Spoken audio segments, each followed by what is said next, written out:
ఇక భారత రెజ్లర్ వినేష్ ఫోగట్ కు దక్కాల్సిన పతకంపై ఇవాళ court of arbitration for sports cause తీర్పు వెలువరించనుంది.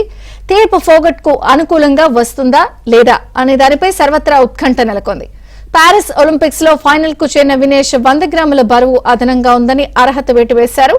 దీంతో తనకు సిల్వర్ మెడల్ అయినా ఇవ్వాలని ఫోగట్ కాజ్ ను ఆశ్రయించింది.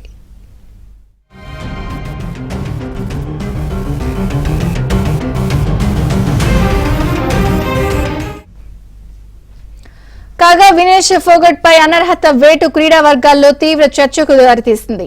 ఈ నేపథ్యంలో రెజ్లర్ల వెయింగ్ మిషన్ లో మార్పులు చేయాలని యునైటెడ్ వరల్డ్ రెజ్లింగ్ ఆలోచిస్తున్నట్టు సమాచారం. అథ్లెట్ల ఆరోగ్యం శ్రేయస్సును దృష్టిలో ఉంచుకుని చేసే నిబంధనల సడలింపులు